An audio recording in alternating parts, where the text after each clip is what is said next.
The fluorescent lights hummed overhead like a swarm of insects trapped in plastic. Margaret Walsh pushed through the ER entrance at 10:56 p.m., the night shift beginning exactly as it always did, invisible. 20 years of night shifts will do that to a person. The automatic doors hissed behind her, and the smell of antiseptic mixed with something darker, something metallic that never quite washed out of Mercy General's corridors no matter how hard the cleaning crew scrubbed. She moved past the reception desk without acknowledgement, her badge clipped to her scrubs at an angle that made it hard to read. That was deliberate. The hallway stretched before her in fluorescent geometry, white tiles reflecting a harsh glow that made everyone look slightly unwell. Margaret had learned long ago that invisibility required a specific kind of presence, not absent, but unremarkable. Competent hands moving with practiced efficiency. Eyes that observed but did not challenge. A voice kept low enough that you had to lean in to hear it, which meant most people didn't bother. In 20 years at Mercy General, she had become a ghost in blue scrubs. No one knew her first name. No one asked about her life outside these walls. The night charge nurse, Patricia, glanced up from the computer station. Margaret, you're on 4 West and the ICU rotation. We've got a new admission coming in at 11 from the VA, our Corporal James Rivera, 28 years old, abdominal surgery yesterday. Post-op complications suspected. Room 304. Margaret nodded once. That was how she communicated, economical, precise, requiring no elaboration. Her hands, visible beneath the harsh light as she reached for the chart, showed the evidence of her life in thin white scars that crisscrossed her knuckles and disappeared beneath her sleeves. Scars that didn't match the official story of a civilian nurse working night shifts in Savannah. Scars that came from field dressings applied under fire in Sangin, from sutures placed by lamplight in a combat support hospital that smelled like diesel fuel and desperation. But those hands looked like any nurse's hands now, aged and capable, moving through their familiar routines. She changed into her white coat, the one with the faded unit patch sewn deep inside the lining, beneath the breast pocket where no one would see it unless they were looking. The patch was the color of old blood now, the embroidered insignia barely visible even if someone had thought to look. It was a keepsake from another life, from a version of Margaret Walsh who led teams of combat medics through villages where the walls were still standing, before the collapse, before the rescue, before she learned that some things you pulled from rubble never stopped screaming in your head. She pushed the thought down. That was the whole point of this, the quiet job, the night shifts, the invisibility. 20 years of burying Senior Chief Petty Officer Margaret Walsh so deep that Margaret the civilian nurse could breathe. The ICU was quiet at this hour, that strange hospital quiet that existed between midnight emergencies and dawn rounds.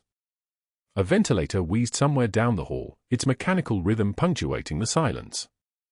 Margaret checked her patients with systematic precision, moving from room to room with the kind of competence that went unnoticed because competence, performed quietly, looks like nothing at all. She adjusted and 4-drip, checked oxygen saturation on a post-operative patient, reviewed medication charts with the meticulous attention that had, in another lifetime, kept soldiers alive through transport that would have killed them otherwise. Room 304 was empty when she passed it.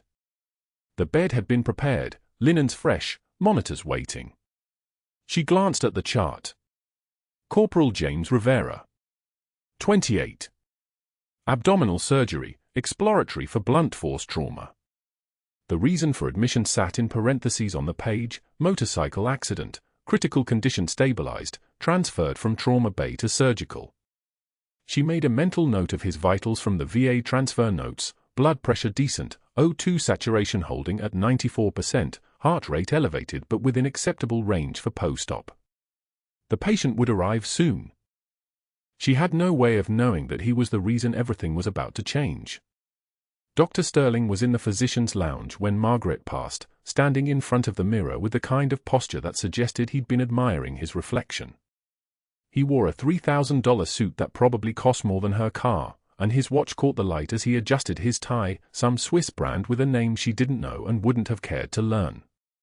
He was, by most measures, an extremely successful man. Chief of surgery. Board member. The kind of doctor who appeared in fundraising materials and had his name on plaques in the hospital lobby.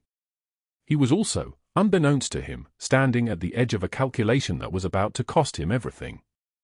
Sterling had been watching Margaret for 3 months now, ever since she'd caught something in a billing code that didn't match the actual procedure performed.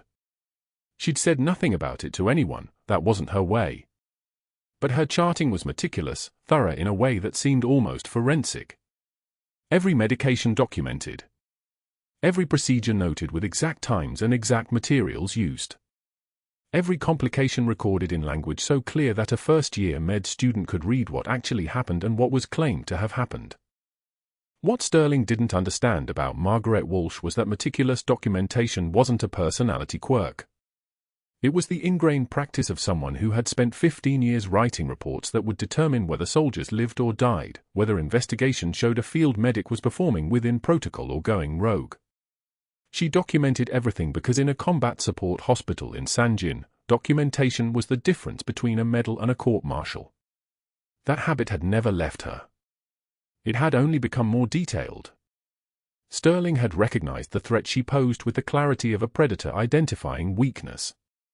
Her presence was dangerous not because she would ever confront him. He'd watched her absorb insults and corrections from junior residents without so much as a change in breathing, but because her very competence, her obsessive attention to medical detail, created a paper trail that contradicted his billing practices.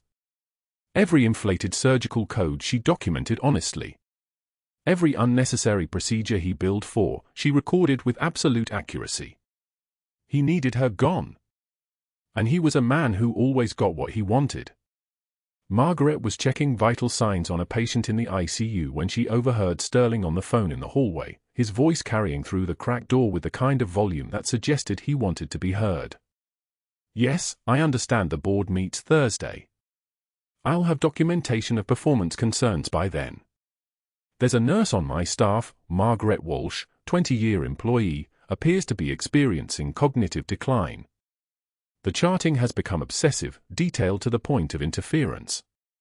I think we should get ahead of this before there's an incident. I'm thinking early retirement would be best for everyone. She could be encouraged to move to a less demanding position." It was a masterpiece of strategy, really.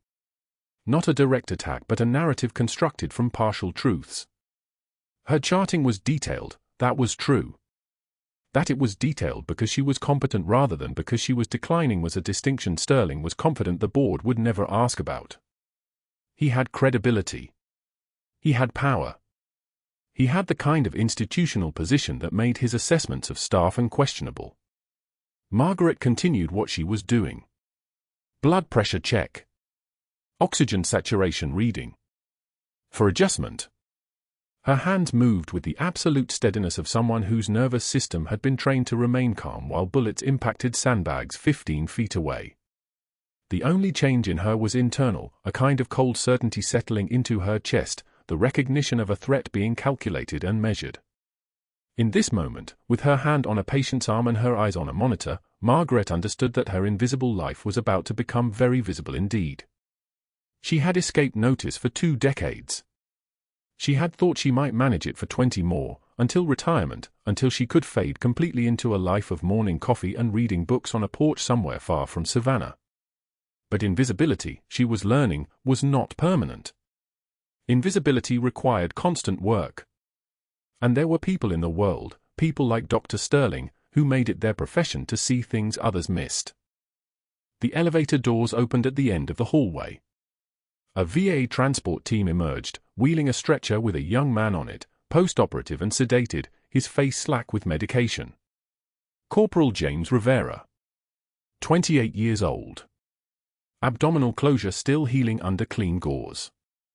Margaret watched him pass, noting the professional competence of the transport team, the appropriate angle of the fore-drip, the steady motion of his chest as the ventilation system regulated his breathing. She would be his night nurse. She would monitor him through the hours when doctors were asleep and mistakes could happen quietly, unobserved, erased from the official record by morning. She had no idea that this young man, unconscious and helpless in a hospital bed in Savannah, carried a memory of her face. A memory from 20 years ago, from a collapsed building in Sangin, from the moment a woman with steady hands had pulled him from the rubble and told him, "You're going to be okay, I've got you, words that had stayed with him through every year after, through deployments and training and a motorcycle accident that had almost sent him back to that same darkness. Margaret turned back to her patients and waited for 11:41 p.m. to fully arrive. The shift settled into that particular rhythm that happens after midnight, when the hospital belonged only to those with nowhere else to be. Margaret checked vitals on 3 more patients, her movements efficient and invisible, the way she'd perfected them over 2 decades. By 11:38 p.m., she'd completed her rounds with the methodical precision of someone who understood that competence without fanfare was the safest way to exist. Room 304 was quiet except for the soft beep of monitors and the measured breath of the young man sleeping off post-operative pain. She stood for just a moment longer than necessary, watching the rise and fall of his chest, something in her face softening in a way it never did for anyone else. The fluorescent lights above cast everything in that particular institutional white that made time disappear. She was reaching for the 4 pump when she heard voices, loud ones, coming from the direction of the patient rooms. Dr. Sterling's voice came first, sharp and contemptuous. That discharge summary was a mess. An absolute disaster. Did you even read the chart before typing it up, or were you just guessing? Margaret's hand stilled. She knew that tone. She'd heard it directed at her 3 times in the last 6 days. She moved toward the sound and found him standing at the bedside of Mrs. Keisha Martinez, a post-operative abdominal surgery patient, with her daughter Tanya standing rigid beside the hospital bed. Sterling was pointing at Margaret's handwriting in the chart, his voice carrying the particular cruelty of someone who'd calculated exactly how loud to be. Your mother's nurse here, Margaret, seems to think vital signs every 6 hours is appropriate post-op care. Inadequate documentation. Sloppy work. This is what we get when we staff night shift with people who aren't sharp enough for days. He turned to Tanya directly, his smile precisely calibrated. I'm going to be honest with you. This is beneath our standards. Mrs. Martinez's face had gone pale. Tanya looked between Sterling and Margaret, her jaw clenched. Margaret's breathing remained steady. In. Out. 1 measured breath. She said nothing, her eyes level with Sterling's for exactly 2 seconds before she turned back to the 4, her hands moving with the same mechanical precision they'd maintained through 20 years of indifference. Mrs. Martinez, Sterling continued, louder, I'm making a note that we'll need more frequent checks. I'll be personally reviewing the night shift charting going forward. He turned to leave, then paused at the doorway, delivering the line he'd clearly been saving. Night shift gets the nurses who can't hack it during real hours. Try not to let that bother you. Tanya's face flushed. She started to say something, but Sterling had already disappeared down the hallway. Margaret finished checking the 4 line, her movements unchanged. 1 tear escaped and rolled down her cheek. She wiped it away with the back of her hand without breaking her focus on the equipment. Mrs. Martinez was watching her with something like pity. Margaret spoke quietly, her voice measured. Your mother's doing well. The numbers are all good. I'll be back to check her again at 2 a.m. Tanya nodded slowly, her eyes uncertain. By 12:15 a.m., Margaret found the break room empty. She sat at the table with a cup of coffee that had gone lukewarm, staring at nothing. The room hummed with the sound of the refrigerator and the distant murmur of the hospital at night. Nurses started filtering in around 12:30. First Rebecca, then Sarah, then 2 others whose names Margaret never quite retained. They saw her sitting alone and froze for just a moment, that hesitation that comes when people know they're supposed to acknowledge someone but have been told, quietly, not to. Rebecca's mouth opened. Sarah shot her a look. No words were exchanged. They stood together, pointedly not looking at Margaret, then walked to the other side of the break room as one unit. Not hostile. Just absent. A erasure executed with perfect silence. Margaret took a sip of the cold coffee. It tasted like tin and regret. She watched them check their phones, talk about a patient in ortho, laugh about something, their laughter deliberately bright, deliberately aimed away from the corner where she sat today. 30 seconds passed. 45. None of them sat down. The message was clear enough. You are not one of us anymore. Margaret set down her coffee cup with a soft click against the table. She stood, pushed in her chair, and walked past the group of nurses without looking at them. She was halfway to the door when she heard Dr. Sterling's voice from the hallway, carrying through the break room entrance. Margaret! Hold on a second. She stopped, turned. Sterling was holding a printed sheet of paper with that particular expression of righteous authority. He walked past the break room nurses, who had gone completely silent, and posted the paper on the unit bulletin board with a thumbtack. The sound it made was small and sharp. Fabricated write-up. Unit complaint form.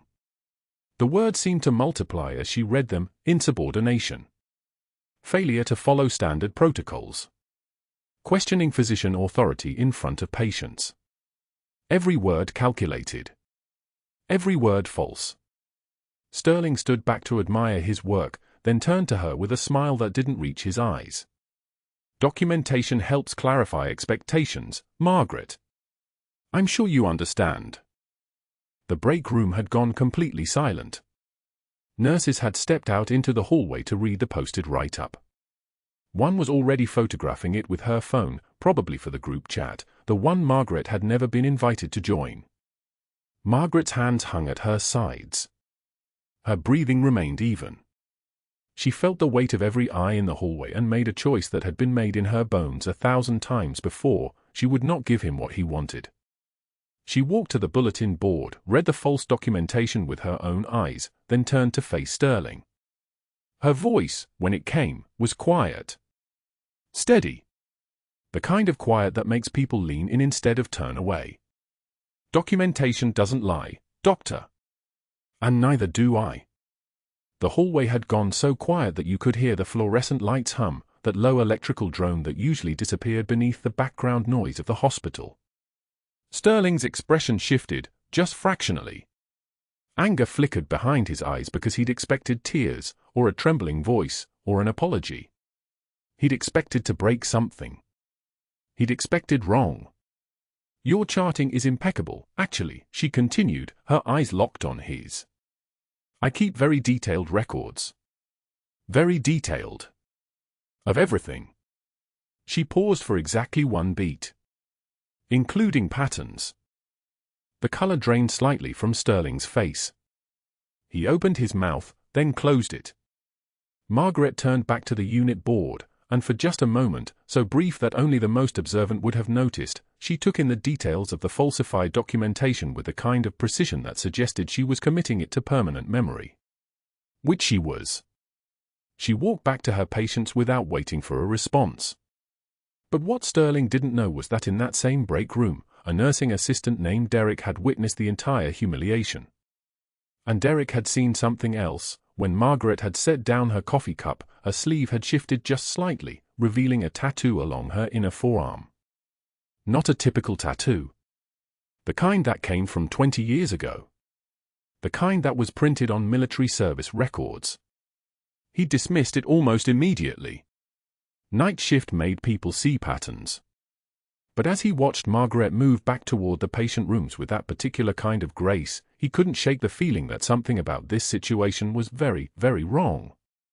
The clock showed 12:51 a.m. when the alert came through. Not from the ER. From within. Room 304. The code blue alarm sounded like someone screaming. Margaret heard it before the intercom announcement, was already moving before the overhead voice confirmed what her body already knew: cardiac tamponade. Rapid deterioration. The kind of emergency that happened when a post-operative wound dehisced at exactly the wrong moment, blood filling the pericardial sac, squeezing the heart until it couldn't beat anymore. She was in the room in 17 seconds. Rivera's monitor showed a pressure of 46/28. His heart was drowning in its own fluid. The code team was assembling, but they were moving like people in a dream, the resident fumbling with equipment, the attending frozen for just a moment too long at the bedside. Seconds stretched. The EKG showed electrical activity without mechanical output, pulseless electrical activity, the rhythm that meant the heart was trying and failing. The sound it made was a series of beeps that seemed to accelerate toward nothing. Pericardiocentesis, someone said uncertainly. We'll need to. Sterling rushed in, his face already performing authority. Get me a central line kit. We'll do a. But Margaret was already moving. Muscle memory took over. Her hands found the landmarks, the fifth intercostal space, the midclavicular line, and somewhere in the fluorescent brightness of room 304, 20 years dissolved. The beeping monitors became mortar fire. The antiseptic smell became desert dust and sun-baked sand. Blood on tile became blood in the dust of Sangin, and she was 22 years old again with a 14-gauge needle in her hand, and there was a boy, a young boy, maybe 8 years old, pulled from the rubble with his eyes wide and terrified, and her hands had known exactly what to do even then, had known it before her brain could catch up, before fear could touch her. She blinked. The desert was gone. Room 304 materialized around her again. The needle slid home. A syringe, someone had handed it to her without being asked, drew back, and 40 milliliters of dark blood poured out like a reverse miracle. The tamponade releasing. The pressure dropping. The heart, freed from its own fluid, could beat again. O2 sat 68. Climbing. 75, 82. 88, sinus rhythm. The room exhaled. Sterling stood motionless, his mouth slightly open, watching a night shift nurse perform an emergency procedure with the kind of perfect precision that suggested she'd done it 1,000 times. Which she had. Just not in a hospital. And in that moment, Rivera's eyes fluttered open for just a second, not quite conscious, but conscious enough to focus on the face above him, conscious enough to reach out his hand and grab her arm with a strength that surprised everyone. No one in the room understood why a sedated post-operative patient was gripping his nurse's arm like she was the only thing keeping him tethered to the world. They couldn't know that in the spaces between waking and dreaming, in that liminal place where memory lived, he recognized her. They couldn't know that 20 years ago, a woman with steady hands had pulled him from darkness and told him he was going to be okay, that she had him, and every year since, through deployments, through training, through the moment a motorcycle had tried to send him back to that same darkness, her voice had been there, whispering that promise. Margaret looked at his hand gripping her arm, and she understood what was happening even as everyone else was still processing the save. You did good work, Sterling said from the corner, his voice already calculating how to claim credit. Margaret didn't respond. She was watching Rivera's face, watching his eyes move beneath closed lids as the sedation pulled him back under. The code team was documenting, the attending was reviewing her needle placement, the machines had settled into their normal rhythms. The emergency had passed. The hospital was returning to its regular hum. But something fundamental had shifted in that room, and by 3:22 a.m., when a hospital security guard showed up at Margaret's station with a folder and an expression of profound discomfort, the aftermath of that shift would begin to unfold in ways that no one, not Sterling, not the hospital board, not even Margaret herself, had anticipated. That wasn't the worst part, though. What happened next would end careers, and what followed would arrive like a storm warning that nobody believed until the wind started breaking windows. The monitor's alarm cut through the darkness like a scalpel. 2:13 a.m. Mercy General's cardiac unit had settled into that tomb-quiet rhythm where night nurses moved between rooms like ghosts, checking vitals on patients who'd already said their prayers. Margaret was finishing her charting on Rivera when she heard it, not the alarm itself, but the sound beneath it. The wet, gasping quality of a breath that shouldn't exist. She moved before thinking. Room 304. The cardiac monitor screamed its arrhythmia across the darkened screen. Rivera's chest heaved once, twice, then the gasping stopped. His oxygen saturation numbers bled downward on the display. 94, 88. 81, the ventilator wheezed its mechanical complaint as his body fought against the machine, fought against the physics of fluid accumulating where only air should be. Code blue, cardiac unit. Margaret's voice cut across the intercom, steady as a metronome. She was already moving toward the crash cart, her hands reaching for what they needed before her conscious mind finished the list. The wound.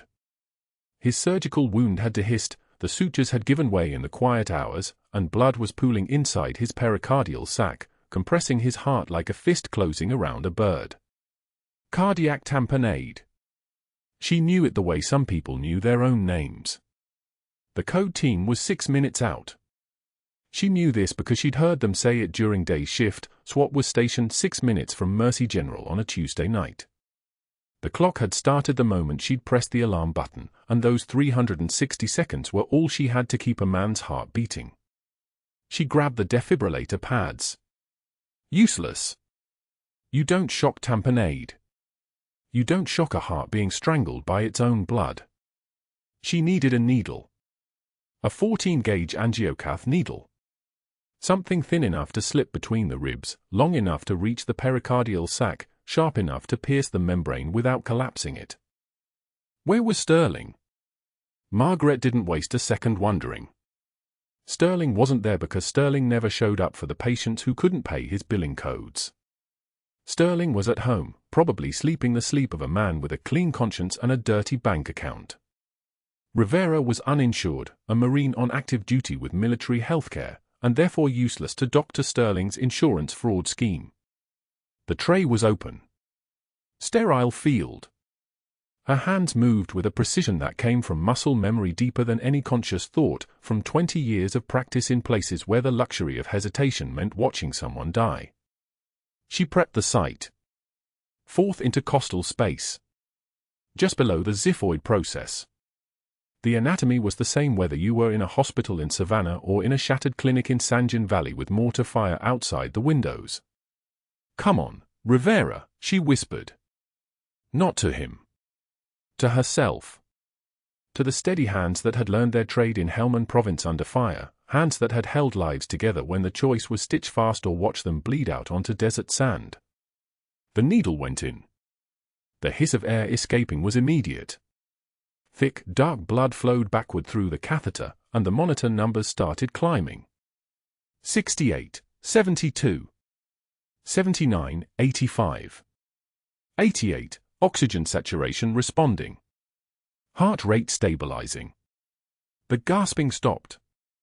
His body relaxed into the ventilator's rhythm, and for a moment, just one moment, the only sound was the mechanical breath of the machine and the steady beep of a heart remembering how to survive. She was back in Sangin. The blast had collapsed the east wall of the clinic. 3 civilians underneath. Dust so thick you couldn't see your hands. Ammo caches exploding in the courtyard, and Martinez was screaming that we had 10 minutes before the Taliban swept the sector. The boy, just 8 years old then, terrified eyes in a dust-covered face, had a pneumothorax from the collapsed building. His lung was collapsing. His oxygen dropping. 65, 58, 52, she'd threaded a chest tube through his ribs with nothing but a lamp and her training and the kind of calm that only comes when you've already accepted you might die. 92, the number on the monitor pulled her back. 95, sinus rhythm steady. The code team was still 3 minutes out, but Rivera's heart was pumping on its own now. Oxygen reaching his tissues. Blood pressure returning. She didn't remove the needle. Couldn't. The pericardiocentesis was holding the line, but he'd need a real surgeon. He'd need Sterling, and Sterling would sleep another 2 hours before anyone had the authority to wake him, and by then. The door burst open. The code team thundered in, and Margaret stepped back. The bed was no longer hers. The patient was no longer hers. She was just the night nurse who'd happened to know what to do.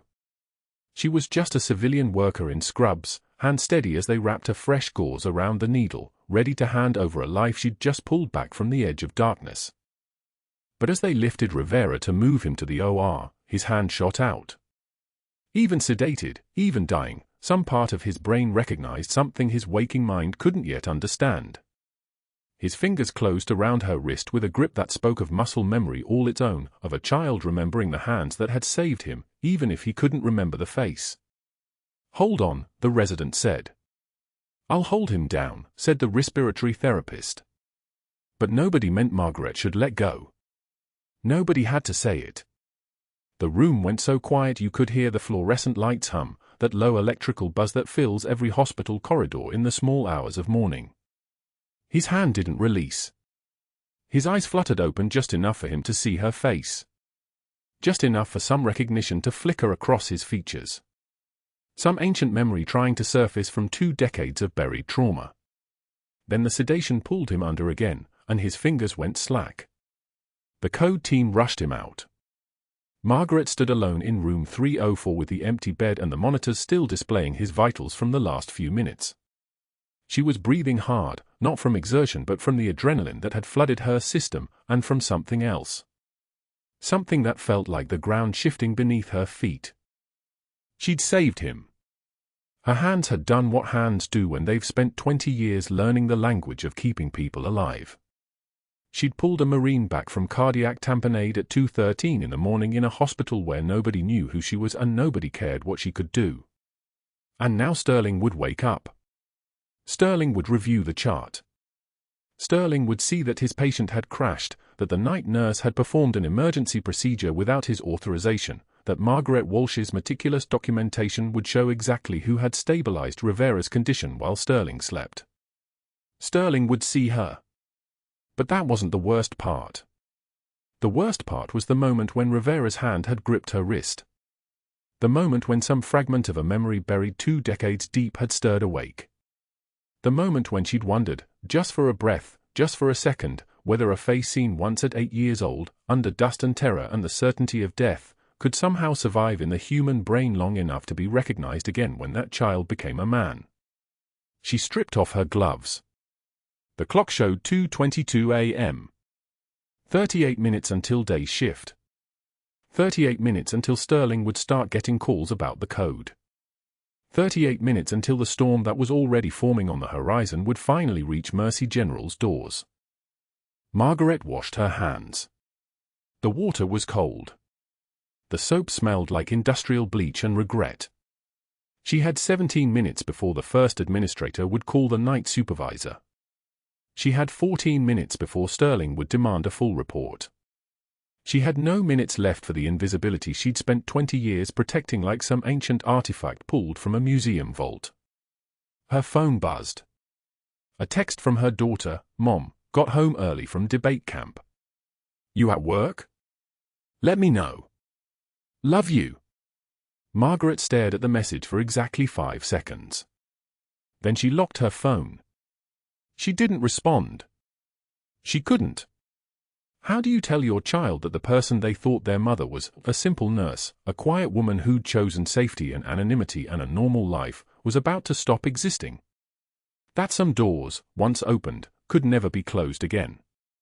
Sterling arrived 10 minutes after the code ended. He stood in the doorway of the ICU bay, taking in the scene, the monitors stabilized, the room cleared of emergency staff, Rivera's chest rising and falling on the ventilator with mechanical precision. His face registered nothing. Then he walked to the bedside, checked the monitors himself, and turned to the chart. "Excellent work stabilizing this patient," he said to the nurse documenting vitals.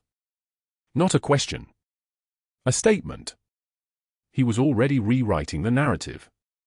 Margaret stood 3 feet away, her hand still trembling from the adrenaline, scrub stained with Rivera's blood, and watched Sterling flip through the documentation with the confidence of a man accustomed to making history match his preferred version. He began writing. His handwriting was expensive, controlled. The kind of handwriting that belonged in a boardroom, not a trauma bay. Emergency pericardiocentesis performed at 2:13 a.m. Margaret heard him write aloud as his pen moved. Successful needle decompression. Sinus rhythm restored. Patient stabilized. He paused, then continued, procedure performed by attending Dr. Marcus Sterling. She didn't move. She didn't speak. She simply watched him write himself into credit for a procedure he had been nowhere near, performed by hands that had trained in a war zone while he was still deciding which medical school would accept his family's donation.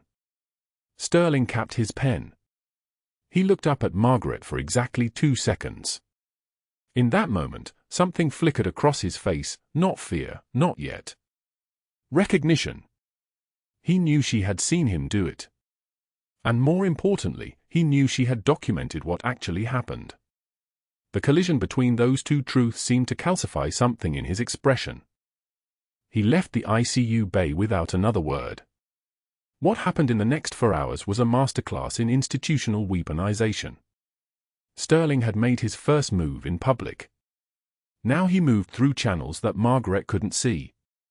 At 4:41 a.m., he was on the phone to the hospital board president, a call the president would later describe as urgent and concerning, something about procedural violations and patient safety, hints of a nurse who was possibly unstable and overstepping scope of practice.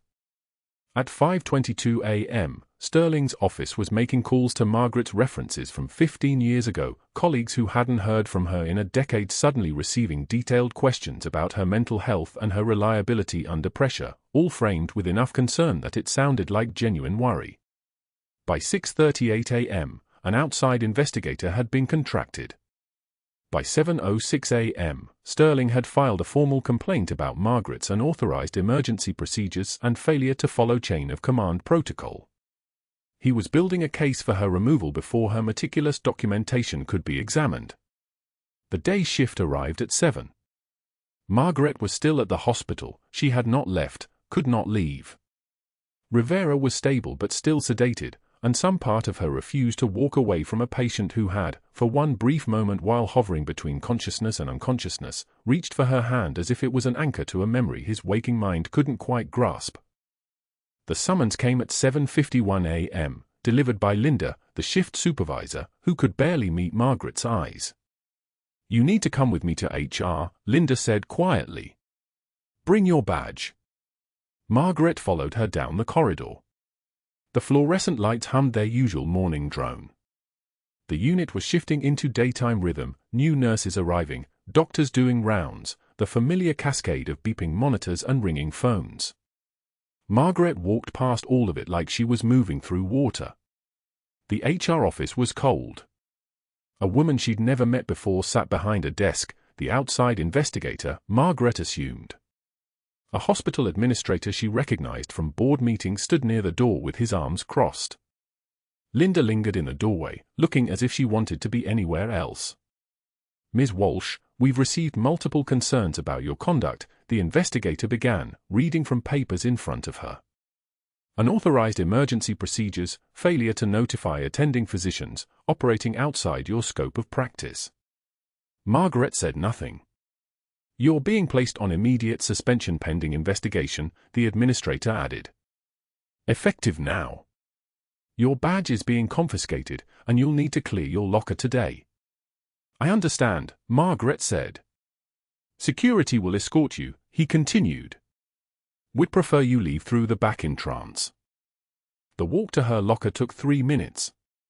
Security followed behind her, 2 campus police officers she'd never had a problem with, who looked deeply uncomfortable with their assignment. The locker room was empty when they arrived. Margaret opened her locker, pulled out her street clothes and her phone. That was all she had. She'd never accumulated anything in this place, had never let herself build roots anywhere.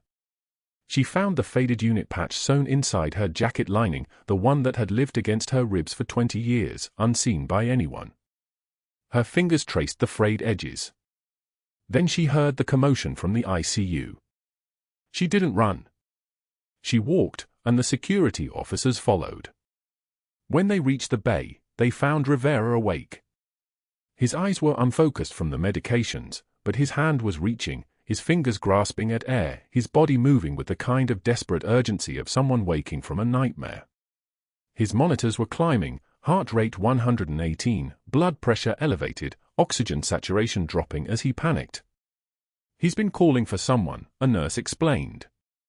He woke up maybe 30 seconds ago and started asking for his nurse. "The one with the nurse gestured vaguely. Rivera's eyes found Margaret in the doorway. Something changed in his face. Not recognition, not quite. Something deeper. A shadow of a memory, like trying to grasp something from childhood that had already been worn smooth by time. His hand reached toward her. Margaret moved to the bedside. She didn't think about the security officers or her confiscated badge or Sterling's lies accumulating in bureaucratic files. She simply reached for Rivera's hand. His grip was strong. His pupils dilated, his breathing ragged, but his hand held onto hers with the kind of certainty that suggested his body remembered something his mind could not quite access. "You're okay," she said quietly. "You're at mercy, General. You're going to be fine." "Reaper 6, he whispered. The name emerged like a question, like he was asking the universe to confirm something he'd heard in dreams. "You. Reaper 6. The security officer moved forward. "Ms. Walsh, you're not authorized." Margaret didn't turn around. She simply raised her other hand. A hand that had held his wrist while he was 8 years old and buried under rubble in Sangin, holding him still while she assessed internal injuries, telling him in that moment that his name was safe with her. A hand that had never in 20 years mentioned that moment to anyone. "It's okay," she said to Rivera. "I'm right here." "Security," the administrator's voice came from behind her. "Remove her." Rivera's grip tightened. He was trying to sit up now, the monitors climbing higher, the foreline straining. "No. No, she stays." "She." "Sir, we're going to sedate you again if you don't calm down," the day shift nurse said, moving toward the medications. "It's all right," Margaret said quietly. "I have to go." "But you're going to be fine. You're safe." She tried to pull her hand back. Rivera wouldn't let go. His grip was remarkably strong for someone who'd just undergone emergency surgery, and for a moment Margaret felt something shift in her chest, the knowledge that whatever recognition lived in his body went deeper than conscious memory. It took 2 security officers to carefully pry his fingers away. Margaret didn't cry. Not there. Not in front of anyone. She simply let them guide her out of the hospital, past the security checkpoint, into the morning air of Savannah where humidity hung like a physical weight and the Spanish moss on the oaks seemed to absorb every sound. She drove with both hands on the wheel, her mind moving through procedures like it was still walking through a hospital. Left on Victory Drive. Right on Bull Street. Past neighborhoods she didn't know, through parts of the city she'd never had reason to visit. She drove until she found her house, the small rental with the peeling blue paint and the overgrown garden she never had time to maintain. Inside, at her kitchen table, still wearing her scrubs with someone else's blood darkening the left shoulder like a rust-colored stain, Margaret sat in silence. The rain started around 10 a.m. Not a Savannah summer rain, a steady, cold October rain that drummed against the windows with the persistence of something that wouldn't be denied. She watched it streak the glass and didn't move. Her daughter came home early, a half-day at school, something about a teacher's conference Margaret had written in a calendar and then immediately forgotten. The girl stopped in the kitchen doorway, backpack still slung across one shoulder, and went very still. Margaret sat at the table in blood-stained scrubs, her hands flat against the surface in front of her, her eyes fixed on nothing. And for the first time in 20 years, tears moved down her face. Not sobs. Not the kind of crying that announced itself to the world. Just tears, moving silently, while the rain hammered the windows like applause from a war she'd thought she'd left behind. "Mom," her daughter whispered. "Mom, what happened?" Margaret didn't answer. She couldn't explain that the person her daughter thought her mother was, a quiet woman who worked nights at a hospital, who'd built a life of such perfect invisibility that she'd almost convinced herself she was no one at all, had stopped existing somewhere around the moment Rivera had reached for her hand and called her by a name she hadn't heard spoken aloud in 2 decades. She couldn't explain that opening that door meant losing everything she'd built to stay closed. The rain continued. Outside, somewhere in the distance, a helicopter's rotors began to turn, barely audible at first, just a whisper in the storm. It was close enough that Margaret felt it register somewhere in her nervous system, a sound her body recognized even before her conscious mind could register why. She had no idea what was about to happen. 3 days passed like standing underwater. Rivera's monitors beat their mechanical rhythm while Margaret sat at home in silence, her suspension letter still folded on the kitchen counter. The hospital had confiscated her badge. Her references were being called. The investigator was collecting her charts. Dr. Sterling's machine was moving with the quiet efficiency of something that had done this before. She brought the unit patch anyway. The faded cloth had lived inside her jacket lining for 20 years, tan and green weave with a call sign stitched in gold thread that no one at Mercy General had ever seen. She'd kept it sewn next to her heart through every night shift, every coding patient, every moment she'd chosen to be invisible. When she arrived at Rivera's door on the third day, the patch was folded in her palm like a prayer. He was awake. His eyes tracked to her face and then stopped moving. The monitors registered the change, his heart rate climbing from 72 to 84 to 91 as he stared at her grey hair, the lines around her eyes, the hands that had checked his vitals 100 times without him knowing they had once held his life together in a collapsed building 2 decades ago. His lips moved. No sound came out. She placed the patch on his bedside table. His hand moved first, trembling, but moving. He reached for the cloth and his fingers traced the stitched letters. His voice came out hoarse as sand, a whisper that sounded like it was being dragged up from somewhere deeper than his lungs. Reaper 6. The machines jumped. Heart rate 98. 102. The ventilator hissed its rhythmic confirmation. Margaret didn't speak. She simply met his eyes and held them. Senior Chief Petty Officer Margaret Walsh. His voice grew stronger with each word, muscle memory pulling the formal declaration from somewhere buried in his spine. The words came out like a salute. Like a vow being renewed. 3 tours. Sangin. You pulled me out of the rubble when I was 8 years old. You held my hand while they loaded me on the helicopter. You told me I was going to be okay even though you weren't sure I would be. A nurse passing the room froze. The med cart stopped rolling. Her hand fell away from the clipboard and she turned, moving toward the nursing station with the kind of urgent precision that meant she'd heard something that changed the context of everything. Margaret stood motionless. 20 years of careful invisibility, unraveling in a single sentence spoken by a man she'd saved before he could tie his own boots. Within 4 minutes, the nurse had returned with the file. Her hands were shaking. She read aloud while standing in the doorway, her voice climbing an octave with each line. Bronze Star for Valor in combat operations, Helm and Province. Pause. She flipped the page. Bronze Star for exceptional medical evacuation under fire, Kandahar Province. Another page. Bronze Star for leadership during village medical outreach, Paktia Province. The nurse's voice cracked. And a Navy Cross. The Navy Cross for extraordinary heroism.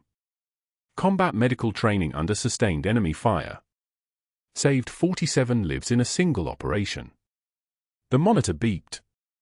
The ventilator hissed. The fluorescent overhead lights buzzed their indifferent current. Within the hour, the parking lot at Mercy General transformed. 200 Special Forces operators arrived in silence, no sirens, no announcement. They just filled the asphalt with presence, bodies in formation, they're bearing the kind of stillness that comes from understanding the weight of a single life saved. News vans materialized from the edges of the city like sharks smelling blood in water. Cameras swung toward the hospital entrance. Reporters pressed their phones to their ears, speaking in urgent whispers about a story breaking live. A 2-star general walked through the hospital doors with an aide carrying a leather portfolio. His boots hit the tile with the kind of authority that made the air pressure change. He moved directly to the administrative office where the hospital board had assembled, their faces already pale from the text messages that had started arriving 3 minutes ago. The general opened the portfolio and began reading aloud, his voice steady as a tank idling in a hangar. Senior Chief Petty Officer Margaret Walsh. 12 years of service. 3 tours in theater. Citation for Valor. Citation for exceptional leadership. Citation for saving lives when every tactical assumption said those lives should have been lost. He looked up from the document. In my 34 years of service, I have met maybe 5 medics who earned the Navy Cross. Senior Chief Walsh is one of them. Dr. Sterling's face appeared in the doorway. His expression shifted through confusion to recognition to something that looked like his internal organs were made of ice water. The general continued without pause. Our investigation into Dr. Sterling's billing practices, initiated based on evidence meticulously documented by Senior Chief Walsh over the past 6 years, has revealed systematic insurance fraud totaling approximately $872,000. The board members didn't move. One of them was gripping the edge of the table hard enough that his knuckles had gone white. The FBI will be taking custody of all relevant documentation immediately. Senior Chief Walsh is, as of now, fully exonerated and restored to active duty status. The general turned to face Dr. Sterling directly. "You're fired. Effective immediately. Military police are waiting in the lobby." The words landed like a gavel.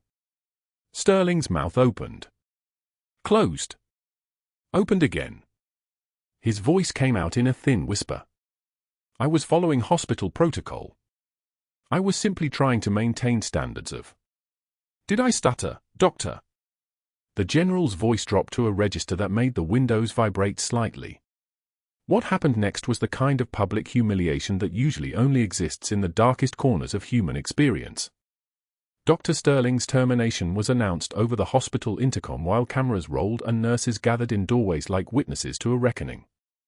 Military police escorted him through the corridors, his badge already removed, his white coat already discarded, his name already being struck from the letterhead. The nurses whose careers he'd threatened, whose recommendations he'd destroyed, whose shifts he'd weaponized, they stood in complete silence as he passed. No words. No jeers. Just silent acknowledgement that the house of cards had collapsed. 6 months later, a former colleague from Mercy General spotted him at a community college in Tucson, teaching CPR certification classes on a Saturday morning.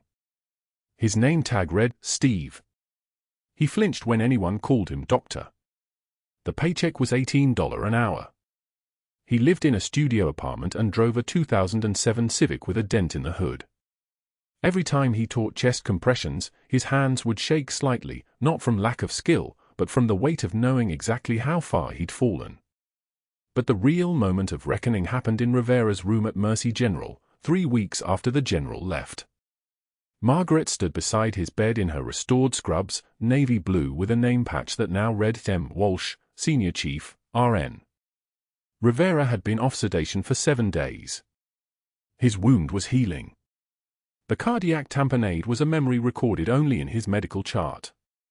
And when he saw her standing there fully, completely, without the requirement to hide, he raised his right hand with trembling precision and executed a salute that held 20 years of gratitude. Tears rolled down his face. Real ones. The kind that come from a place deeper than emotion. Outside the window, 200 warriors stood in formation across the hospital lawn, motionless in the November rain.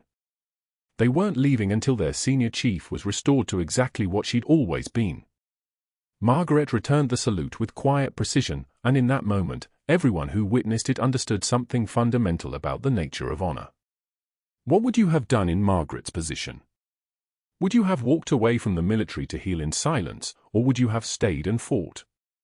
Subscribe and comment below, because the quietest heroes among us might be standing in your hospital, your workplace, or your home, and they deserve to be seen.